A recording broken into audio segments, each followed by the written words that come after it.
Olá, meus cumprimentos a todos, aqui estou eu para mais um vídeo. E hoje eu vou tratar de um tema que é bastante sofrido. Trata-se das mortes prematuras, ou seja, daquelas mortes que acontecem nas mais tenras idades, né? Crianças, inclusive, que já nascem mortas, são os famosos natimortos. Mas assim, também acontece com crianças que mal acabaram de dar os primeiros passos, aqueles que estão na faixa dos seus 10, 12 anos, na adolescência, são todas mortes prematuras. Por quê? Porque supostamente essa criança, essa pessoa, tem toda uma vida pela frente. E aí, por alguma razão, sempre de forma natural, tá? Eu quero frisar bem isso, não é aquela morte provocada, sempre de forma natural. Essa pessoa é colhida, né? E ela passa para o plano espiritual. Trata-se de uma experiência muito dolorosa, né? O próprio Emmanuel, que é o Espírito Emmanuel, ele fala que essa é uma das experiências mais excruciantes pela qual um pai, né, os pais podem passar. E essa afirmativa do Emmanuel se encontra nesse livro aqui do Martins Peralva, Pensamento de Emmanuel, onde o Emmanuel fala justamente isso, né, que é uma experiência extremamente aflitiva e dolorosa. Agora, nós vamos ver que o Emmanuel diz que essa é terrível para o pai ver o corpinho do seu filho no caixão, acompanhar o enterro do seu filhinho. Então ele diz assim que é inimaginável a gente conceber, até porque às vezes essa criança está saudável e de repente tudo vira e os pais se veem às voltas com essa situação. Aí, e isso causa um desapontamento muito grande, essa dor é enorme. E ele vai dizer, né, o texto, né, do Martins Peralva vai dizer que muitos de nós até nos revoltamos contra Deus, achando que Deus não é tão bom assim. Como é que pode ele colher ser jovem e deixar seres que já, né, tiveram uma vida longa, por exemplo, né? Ou levar uma criatura que tem tudo diante da vida e levar, que é bom, né, supostamente bom, e deixar outros que estão aí envolvidos com porcaria, né? Então são reflexões que muitos de nós fazemos quando passamos por situações similares. Aí, o Martins Peralva, eles falam assim, que nos escaninhos de uma desencarnação prematura, acende-se ou deveria acender sempre a chama das grandes e fundamentais transformações espirituais para os pais daqueles que partem na primavera da existência física, caracterizando-se esse decesso, que diz essa partida, por abençoada pedra de toque para que a criatura desperte na direção dos objetivos mais altos. Então, olha o que o Martins Peralva está nos convidando a fazer quando e se passamos por uma situação dessas, né? Que todas as situações que Deus permite que a gente passe, ele tem uma razão de ser. Nesse caso, é para ampliar o nosso sentimento, ampliar o nosso entendimento e despertar a nossa mente para os objetivos mais altos da vida. Um dos objetivos é perceber, por exemplo, que aquela criatura que se foi, na verdade, não é o nosso filho, não é nossa posse, nunca foi. Ela é, antes de tudo, posse de Deus. E que se Deus permitiu, se Deus a chamou ou o chamou antes, isso tem uma finalidade. E nós podemos sempre utilizar essa experiência em prol de outras pessoas que estão passando ou que irão passar pela mesma dor. que eu já passei. Né? E aí nós vamos ter uma força moral muito grande de dizer para o nosso companheiro de jornada, olha, eu sei o que você está sentindo, porque eu já passei por isso. E se eu já passei e a minha dor já está amenizada, eu também posso dizer, olha, a saudade nunca desaparece, mas essa dor fica mais leve. Tenha fé, Deus é bom, isso vai passar, mais cedo ou mais tarde isso vai passar.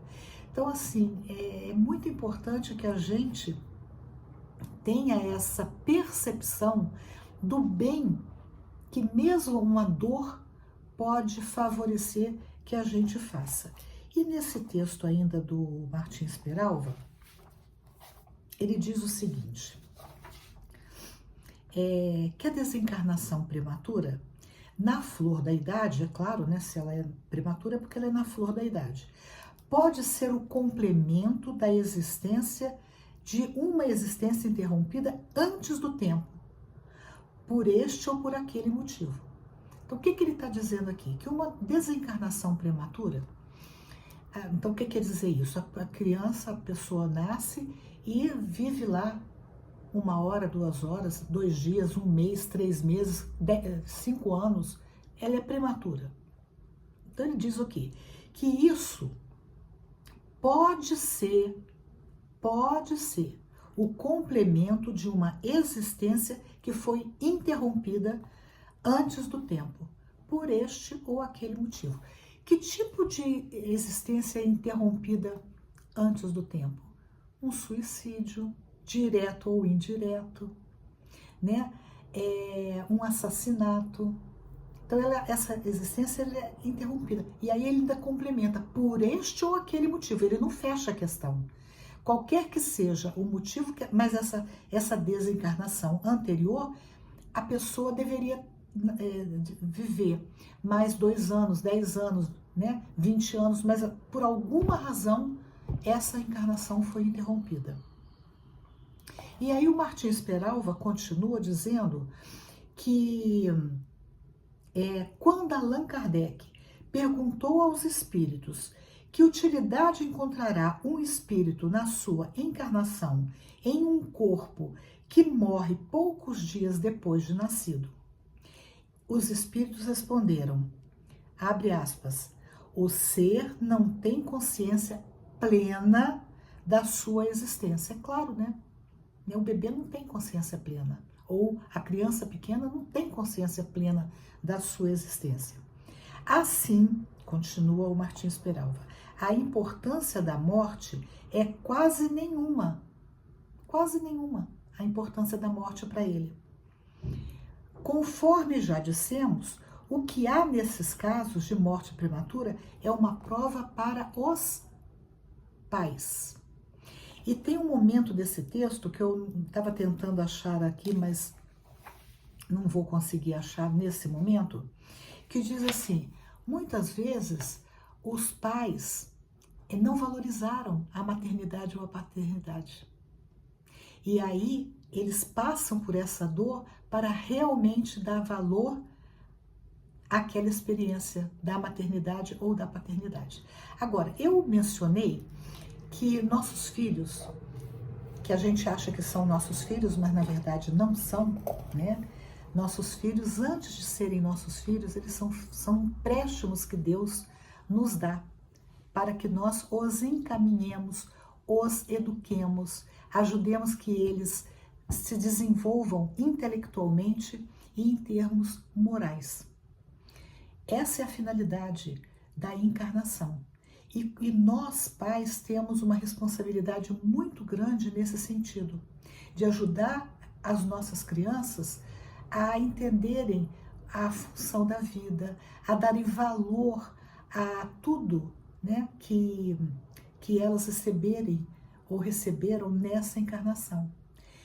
E a educação que nós devemos dar aos filhos, a educação no lar, que é a educação em termos de virtude, que compete basicamente aos pais, a educação em termos de cultura, né, que supostamente cabe à escola, e a educação religiosa. O Espiritismo insiste muito nisso, que os pais não devem deixar de lado a educação religiosa. Por quê? Porque nós nunca sabemos o que o nosso filho, que nós recebemos nos nossos braços, vão passar. Então, em termos intelectuais, oferecer para eles e incentivá-los a estudar, a se dedicarem aos estudos é importante para que eles possam ter lá na frente uma boa profissão, para que eles possam solucionar problemas da vida prática a partir do que eles aprenderam. Em termos de virtude, para que eles possam agir na vida com humanidade, com empatia, respeitando o próximo. E em termos religiosos, seja qual for a religião, qualquer que seja a conexão com Deus. Porque os nossos filhos, eles podem lá na frente estarem sujeitos a influências ruins. E quando eles têm uma ideia de quem eles são, a função da vida, eles vão ser capazes de dizer sim para o que deve dizer sim, para o que presta, e dizer não para o que não presta. E se eles se virem às voltas em situações em que eles se sintam sozinhos, sem a nossa presença, eles possam sempre lançar a mão da prece, do pensamento positivo, da certeza de que Deus Pai está sempre ao lado deles, os amparando, os intuindo, os ajudando a seguir nessa estrada da vida com plena certeza de que eles nunca estarão desamparados. Gostaram desse vídeo? Se gostaram, dê um joinha, compartilhem e, se desejarem, se inscrevam no canal. Até o próximo vídeo, se Deus quiser.